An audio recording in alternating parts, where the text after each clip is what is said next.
Good morning student. I hope आप सब बहुत अच्छे होंगे, फिट एंड फाइन होंगे। ठंड बहुत है। आज हम लोग रामायण पढ़ेंगे। रामायण से राम और सुग्रीव। इसके पहले आपने पढ़ा कि सीता की खोज में कैसे राम और लक्ष्मण भटक रहे हैं। मतंग ऋषि के आश्रम से होते हुए सबरी से मिलते हुए वो आगे बढ़ते हैं कृष्णकिंधा की तरफ। कृष्णकिंधा जहाँ पे बाली और सुग्रीव नाम के दो भाई थे। तो आइए आज हम राम और सुग्रीव के बारे में पढ़ते हैं, उनकी मित्रता के बारे में पढ़ते हैं। तो राम और लक्ष्मण का अगला पड़ाव श्रीमुख पर्वत था। सुग्रीव वहीं पे रहते थे। कंधक और सबरी की बात दोनों भाइयों को याद थी। दोनों ने सुग्रीव से मिलने की सलाह दी थी। कहा था कि सीता की खोज में वो सहायक होंगे आपके। दोनों राजकुमार शीघ्रता के साथ वहां पहुंचना चाहते थे। सुग्रीव का मूल निवास श्रीमुख पर्वत था, पर्वत नहीं था। वो कहाँ रहने वाले थे कि कहाँ के? कृष्णकिंधा के। श्रीमुख में वह निर्वास में अपना समय बिता रहे थे। सुग्रीव कृष्णकिंधा निवासी वनराज के छोटे पुत्र थे। कृष्णकिंधा के निवासी राजा के छोटे पुत्र थे। बड़े भाई का नाम बाली था। बाली बहुत ही ताकतवर था। पिता के न रहने पर ज्येष्ठ पुत्र बाली राजा बना। पहले दोनों भाइयों में बहुत प्रेम था। राजकाज में किसी बात को लेकर मनमुटाव हुआ, फिर झगड़ा हो गया। झगड़ा इतना गंभीर हो गया कि सुग्रीव को मार डालने पर उतर आया था बाली। जान बचाने के लिए सुग्रीव को श्रीमुख पर्वत आना पड़ा। श्रीमुख आकर भी सुग्रीव का डर कम नहीं हुआ। वह चौकस रहता था। विश्वास पात्र वानर सेना निरंतर पहरे पर रहती थी। सुग्रीव स्वयं भी पहरा देता था, इस डर से कि कहीं बाली के गुप्तचर सैनिक वहां न पहुंच जाएं। एक दिन सुग्रीव पहाड़ी पर खड़ा था। उसने दो युवकों को उधर आते हुए देखा। ये दोनों अवश्य बाली के गुप्तचर होंगे, ये वो समझा। मुझे मारने आ रहे हैं। सुग्रीव ने तत्काल अपने साथियों को बुलाया। हमें श्रीमुख पर्वत जो है उसको छोड़ देना चाहिए। यह स्थान अब सुरक्षित नहीं है। बाली यहाँ भी आ धमका है। सुग्रीव ने अपने साथियों से कहा, मैंने दो युवकों को इधर आते हुए देखा है। उनके हाथों में धनुष है। अपनी शंका जाहिर की। सुग्रीव घबराया हुआ था, पर उसके प्रमुख साथी जो हनुमान इसमें सहायक मतलब उससे सहमत नहीं थे। मैं जाकर पता लगाता हूँ कि वो कौन है। बाली की सेना में ऐसे सैनिक नहीं हैं। हनुमान ने भी दोनों युवकों को देख लिया था। हनुमान पर सुग्रीव को भरोसा था। उसने उनकी बात मान ली। राम और लक्ष्मण पहाड़ी पर चढ़ते चढ़ते थक गए थे। वे पहाड़ी के सरोवर के पास रुके हुए थे। थकान मिटाने के लिए वो सरोवर के पास रुके हुए थे। हाथ मुंह धोने लगे। तभी भेष बदलकर हनुमान वहां पहुंच गए। शिष्टता से प्रणाम किया। पूछा, आप दोनों कौन हैं? वन में क्यों भटक रहे हैं? उनका भेष मुनियों जैसा है, लेकिन चेहरे राजकुमार जैसे लग रहे थे। वो बोले कि आपका वेश तो मुनियों जैसा है, लेकिन आपके चेहरे राजकुमार जैसे लग रहे हैं। हम सुग्रीव से मिलने जा रहे हैं। हमें उनकी सहायता की आवश्यकता है। क्या आप हमें उनके पास ले चल सकते हैं? राम ने विनम्रता से पूछा। प्रारंभिक बातचीत में ही हनुमान स्थिति भांप गए। वे अपने मूल रूप में आ गए। सुग्रीव का सेवक। उन्होंने अपना परिचय जानने के लिए, आपका परिचय जानने के लिए मुझे यहाँ भेजा है। लक्ष्मण ने उन्हें अपना परिचय दिया, वन में आने का कारण बताया। यह भी बताया कि वे कंधक और सबरी की सलाह पर यहाँ आए हैं सुग्रीव से मिलने, उनसे सहायता मांगने। हनुमान के चेहरे पर हल्की सी मुस्कुराहट आ गई। कोई उनकी सहायता मांगने आया है जिसे स्वयं सहायता चाहिए। हनुमान समझ गए राम और सुग्रीव की स्थिति एक जैसी है। दोनों को एक दूसरे की सहायता की आवश्यकता है। वे मित्र हो सकते हैं। एक अयोध्या के निर्वासित हैं और दूसरा कृष्णकिंधा से। एक की पत्नी को रावण उठा ले गया, दूसरे की पत्नी उसके भाई ने छीन ली। दोनों के पिता नहीं है। दोनों में बहुत सारी समानताएं थी। हनुमान ने राम और लक्ष्मण को कंधे पर बैठाया। कुछ ही पल में वह श्रीमुख पर्वत के शिखर पर पहुंच गया। हनुमान ने दोनों को सुग्रीव से मिलाया। दोनों ने अग्नि को साक्षी मानकर मित्रता का वचन दिया। सुग्रीव ने कहा, आज से हमारे सुख दुख साझा हो। राम ने सुग्रीव को सीता के हरण से संबंधित सारी बातें बताई। सुग्रीव अचानक उठ खड़े हुए। उन्हें कुछ याद आया। बोले, वानरों ने मुझे एक स्त्री के हरण की बात बताई थी। वह निश्चित रूप से सीता ही रही होंगी। रावण का रथ इसी पर्वत के ऊपर से होकर के गया था। राम और लक्ष्मण ध्यान से उसकी बात सुन रहे थे। सुग्रीव बोले, हमें सीता स्वयं को रावण के चुंगल से छुड़ाने का यत्न कर रही थी। वानरों को देखकर उन्होंने अपने कुछ आभूषण नीचे फेंक दिए थे। गहनों की पोटली राम के सामने रखते हुए कहा, देखिए, क्या ये वही गहने हैं? सीता के गहने हैं। राम ने आभूषण तुरंत पहचान लिए, कुछ गहने लक्ष्मण ने भी पहचाने। गहने देकर राम शोक सागर में डूब गए। उनके मुंह से निकला, धिक्कार है मुझे, हे सीते, मैं संकट में तुम्हारी रक्षा नहीं कर सका। मेरा पौरुष बल, पराक्रम, ज्ञान तुम्हारे काम नहीं आ सका। सुग्रीव ने उन्हें संतावना दी, सीता अवश्य मिल जाएगी, मैं हर प्रकार से आपकी सहायता करूंगा मित्र, रावण का सर्वनाश निश्चित है।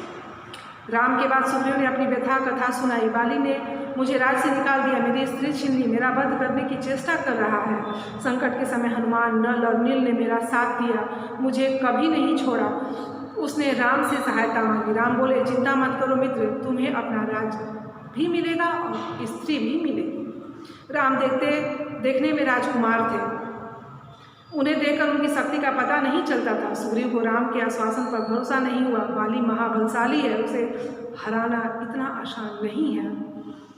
वह साल के 7 वृक्षों को एक साथ झकझोर कर रख सकता है। राम ने कोई उत्तर नहीं दिया, धनुष उठाया और तीर चला दी। साल के 7 विशाल वृक्ष एक ही बाण से कटकर गिर पड़े। इस शक्ति प्रदर्शन पर सुग्रीव ने हाथ जोड़ लिया। राम से कहा, मित्र अब विलंब कैसे, बाली को युद्ध के लिए ललकारो, किष्किंधा की राजगद्दी का निर्णय उसी युद्ध में हो जाएगा। सुग्रीव निश्चिंत हो गया। युद्ध में बाली को हराना जो था वो असंभव था। राम बोले, चिंता मत करो मित्र, मैं पेड़ की ओट में युद्ध देखूंगा, जब तुम पर संकट आएगा तुम्हारी सहायता करूंगा। बाली की मृत्यु मेरे ही बाण से होगी, वह मारा जाएगा। योजना बताकर सब किष्किंधा पहुंच गए। सुग्रीव आगे था, राम लक्ष्मण और हनुमान छिप गए थे। मेरे पीछे राम की शक्ति है, सोचते हुए उसने बाली को ललकारा। बाली ने क्रोध की सीमा न रही, वह गरजता हुआ निकल आया। आज शिकारश्रम मेरे मुंह में तक आ गया है, मैं तुम्हें नहीं छोड़ूंगा। यह कहता हुआ वह सुग्रीव से लड़ने लगा। भीषण युद्ध हुआ, दोनों एक दूसरे में गुथ गए। युद्ध में बाली भारी पड़ रहा था, लगता था सुग्रीव का अंत निश्चित है। राम पेड़ के पीछे खड़े थे, धनुष हाथ में था, पर उन्होंने तीर नहीं चलाया। सुग्रीव वहां से किसी तरह जान बचाकर भाग गया, सीधा से मुख पर्वत पर आकर रुका। राम लक्ष्मण और हनुमान भी लौट आए। सुग्रीव राम पर कुपित था, यह धोखा है, आपने मेरे साथ धोखा किया, आपने मेरे साथ धोखा किया। समय पर बाण नहीं चलाया, मैं नहीं भागता तो आज मुझे ही मार डालता बाली। राम की कठिनाई दूसरी थी, वे दुविधा में थे। उन्होंने सुग्रीव को समझाया, तुम दोनों भाइयों के चेहरे मिलते जुलते हैं, दूर से दोनों एक जैसे लगते हो। मैं बाली को पहचान नहीं पाया, बिना पहचाने बाण चलाता तो वह तुम्हें भी लग सकता था।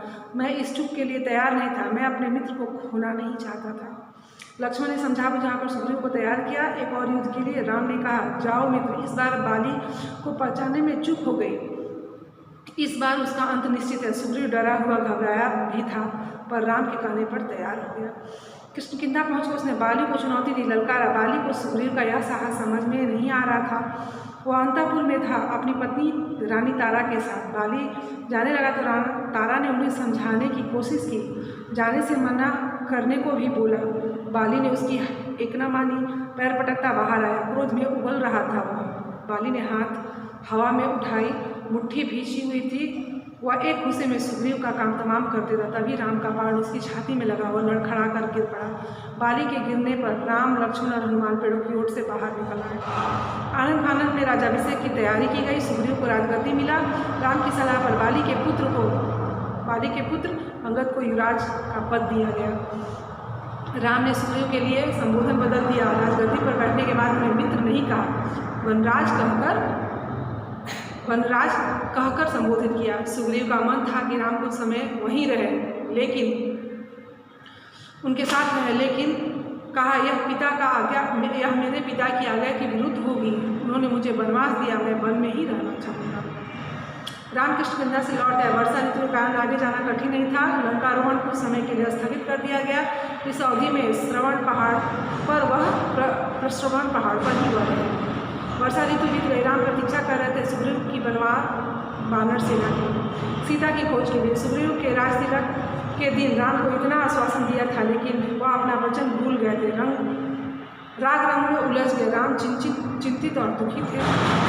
हनुमान को सुग्रीव का वचन याद था। राजतिलक के दिन वे वहीं थे। उन्होंने सुग्रीव को याद दिलाया। सुग्रीव ने वानर सेना एकत्र करने का आदेश दिया। यह काम सेनापति नल को सौंप दिया गया। राम लक्ष्मण और हनुमान पेड़ों की ओट से बाहर निकल आए। सुग्रीव ने बाली को पहचान लिया। वह अपने मित्र को खोना नहीं चाहता था। 15 दिन और बीत गए लेकिन सेना राम के पास नहीं पहुंची।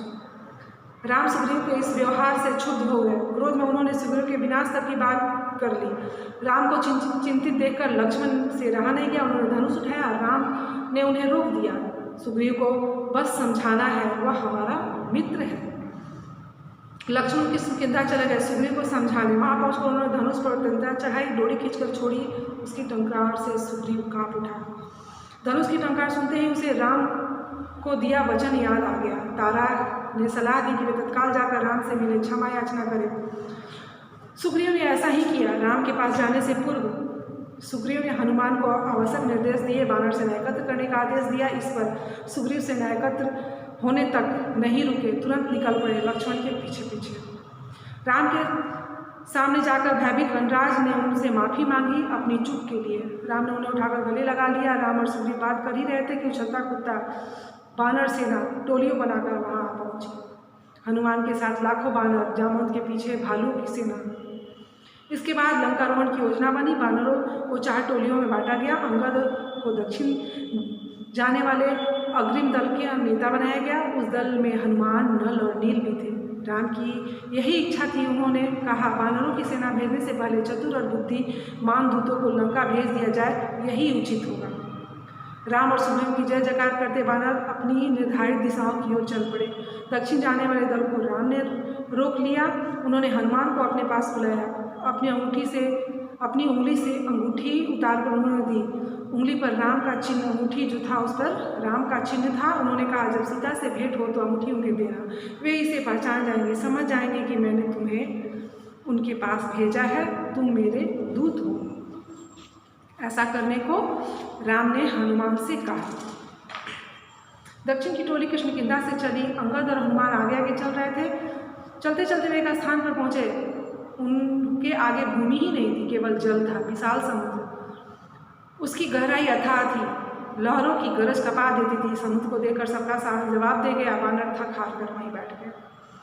वानर राम के बारे में चर्चा करने लगे। अंगद ने कहा, राम की सेवा में प्राण भी चले जाएं तो कोई दुख नहीं, जटायु ने अपनी जान दे दी, हम भी पीछे नहीं हटेंगे।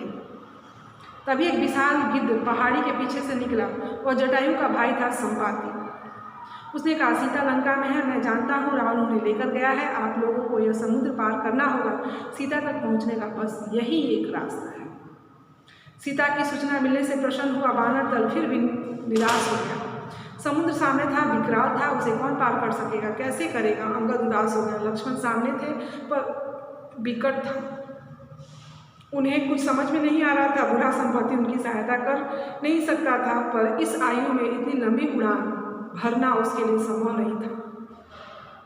वानर दल असमंजस में पड़ गया। अंगद ने पहले ही कह दिया था कि काम पूरा किए बिना कोई कृष्णकिंधा वापस नहीं जाएगा। वे न आगे जा सकते थे और न ही पीछे। एक दूसरे की तरफ वो देख रहे थे। इस दल में सबसे बुद्धिमान जामवंत थे। सब उनके पास गए। उनके पास इस कठिन प्रश्न का कोई उत्तर भी नहीं था। तभी जामवंत की दृष्टि हनुमान पर पड़ी। वे तो सबसे दूर बैठे थे, चुपचाप। जामवंत जानते थे कि यह काम हनुमान कर सकते हैं। वे पवन पुत्र हैं, उनकी शक्ति अपार है। लेकिन उन्होंने स्वयं इसका अनुमान नहीं था। उनको हनुमान को खुद इसका अनुमान नहीं था।